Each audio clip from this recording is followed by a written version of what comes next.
evacuation asịsị bupụsie ndị Nigerians n'ebe anụnwa ha bịagofa wee bulu ndị nke ha buolu wụsazi anyị nwa bụ ndị Igbo mgbe anyị gbara moto nke pụwala nwanne nya asa anyị litisie onye ọbụla hụrụ ozi a ụsara m ya n'ihi na ya bụ aja agwa mmegbu nakwanụ akpọmasị nke ndị obodo Naijiria nwere ebe ndị Igbo nọ ebidokwala ọzọ n'etiti ndị aka na-achọ inyere aka wee bulata ha site na mba Sudan.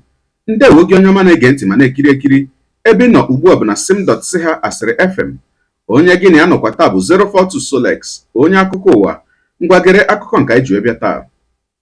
Ụfọdụ ụmụafọ Igbo ebeela arịrị nke ukwuu n'ihi ụdị mkpachapụ nke ndị obodo Naijiria kpachapụrụ ha site n'ekweghị ka ha soro ụgbọala nke ndị gọọmenti etiti Naijiria zigara ije bupụta ụmụafọ Naijiria niile bụ ndị tọrọ atọ na mba Sudan dịka agha na-ada na ya bụ ebe. Anyị matara nke a site n'otu ihe onyonyo nke ha zipụtara ebe ha ka nọkwa n'otu ụlọ akwụkwọ ahụ bụ ebe ha gbagara izere ndụ ha dịka ya bụ agha ka na-aga n'iru. Dịka ha siri kwuo, a chụdatara imirikiti n'ime ha bụ ndị Igbo site na ọtụtụ ha bụ ụgbọala nke gọọmenti etiti kwụrụ ụgwọ ya iji wee bupụta ha site na mba Sudan wee pụta na mba Ijipt bụ ebe ụgbọelu Air Peace nke nwanne anyị nwoke bụ Barrister Allen Onyema kwere nkwa isi wee buru ha wee lọtawa obodo Naijiria. Ha gakwara n'iru wee rịọ enyemaka onye ọbụla bụ nwa afọ Igbo bụ onye ga-enyenwuru ha aka isi na ya bụ obodo pụta, ma rịọkwa ka gị onwe gị bụ onye na-ekiri ihe onyonyo anyị aka tụsaa ya ka o rukwuru nwanne anyị nwoke bụ Barrister Allen Onyema ka ọ hụ ka ndị obodo ọ na-achọ inyere aka si azọgbu ụmụnne ya n'ụkwụ. A sịla na Solex si kama lere onyonyo ya. ndị Igbo ka m na-akpọpụ anyị nọ na Sudan ebe anụwa na University of Khartoum a na-eme evacuation project. Evacuation asịsị bupụsie ndị Nigerians n'ebe anụwa ha bịagofa wee bulu ndị nke ha buolu wụsazi anyị nwa bụ ndị Igbo mgbe anyị gbara moto nke pụwala nwanne nya asa anyị litisie ihe niile abago politiks kịta na anyị na-ayọ ndị be anyị biko ndị nwere ike inyere iwu anyị aka. Nwanne anyị nwoke bupụtara APC bupụtara plen eji wee bulu ndị mmadụ nawa from Egypt. Ọ nọkwa ya na filuo na ihe niile na-aga mana achọrọ nka famalụ na ibe a na-akwa aga ọfụma.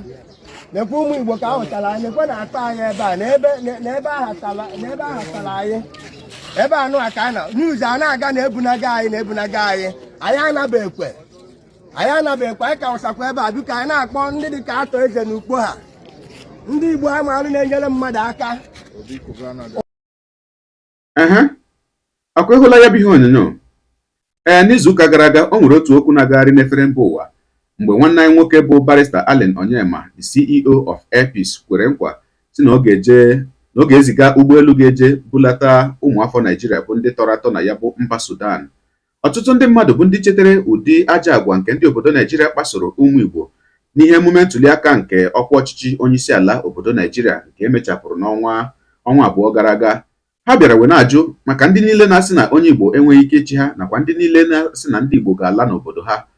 Ha wee na-ajụ wee sị ndị dị otu ahụ ndị bi na mba Sudan ọkwa ya bụ ụgbọelu nke APC wepụtara ọkwa unu agaghị eso ya wee batawa maka na ọ bụ ụgbọelu onye Igbo wepụtara. Mana ya bụ nwanne anyị nwoke bụ the CEO of Air Peace bụ Barrister Allen Onyema, o nwere okwu o kwuru na ya bụ ihe ebe ọ nọ na ọ dịka na Channels Television.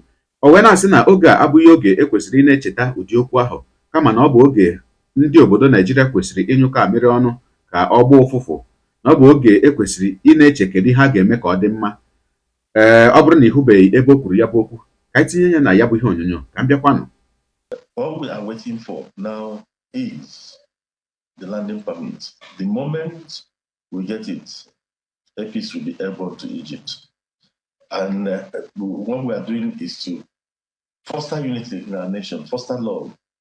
And I don't like some of the things that I've been seeing online in social media in the past few days.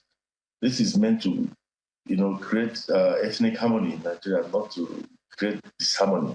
So I beg Nigerians to see this as a national call. I didn't ask anybody for money, and nobody offered me money.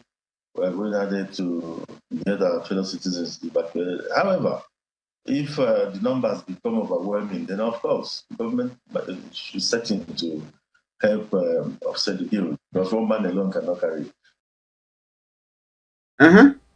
akwa ịhụla otu o siri kwuo ya bụ okwu. Barrister Allen Onyema, ama m na mgbe ị na-ekwu ya bụ okwu ị maghị na obodo ị na-ata agbụ n'obi ga-emecha taa wee gbukpọ ụmụnne gị anya. Mana otu o sirila dị, kedu ihe a ga-emekwanụ? Ya mere m ji wee na-eme ihe onyonyo a na onye ọbụla hụrụ ya ka onye aka tụsaa ya ma mee ka o rukwuru ya bụ nwanne anyị nwoke bụ Barrister Allen Onyema, ka ọ hụ otu ndị ya bụ obodo ọ na-achinyere aka si wee na-azọgbu ụmụnne ya n'ụkwụ. Gị onye ụwa, onye na-egere akụkọ ụwa m, deere anyị ebumnuche gị etisi hụ ya bụ ihe nke i kiriri ugbu a n'ọkwa kọmentị ka anyị mara uche gị, n'ihi na uche onye adịghị ya njọ. Daalụkwa gị na-eso ebụrụ ya esonye, ekelekwa gị onye asị gị jide ka iji, onye asị ya jide ka o ji, ị mara na nke o ji kacha mma. Ekpere m bụ na Chineke nna ga na-anọnyere gị ọpụpụ gị na mbata gị, na-etinyere gị aka n'ihe niile nke ị na-eme. Gị taa bụkwana mbụ ị na-ahụ ihe onyonyo anyị, asị gị nnọọ. Onye gị na ya ka nọkwa bụ 042 Solex, onye akụkọ ụwa n'iru akwụkwọ efere mba ụwa. Ya mere ọ bụrụ na ka mmere dị gị mma n'obi, nwanne biko ọ bụ na Facebook ọ na Instagram ka ị na-ahụ ihe onyonyo a, pịara m folo. Ọ bụ na YouTube ka ị na-ekiri ya bụ ihe onyonyo, pịara m sọbskraịb ya na mgbịrịgba anya n'akụkụ ka ị nwee ike na-enweta ihe onyonyo ndị ọzọ ga na-ewetara gị n'ọdịnihu. Ọ bụ na Twitter ka ị hụrụ ya bụ ihe onyonyo, pịara m folo. Ọ bụ na TikTok itikere m folo ma atọ ọkụma. Igbo ndị nwe m, Igbo ndị ọma njem ọnụ, ekelekwa m unu. Wenasị na ọ ga na-adịrị unu niile mma o. Ise ngwanụ tụsara m ihe onyonyo a. Na-atụsara m ya bụ ihe onyonyo na-apịrị maka na share button ka onye ọbụla hụ ya maka amara otu a ga-esi enyere ha bụ ụmụnne anyị bụ ndị ka tọrọ atọ na mba Sudan aka.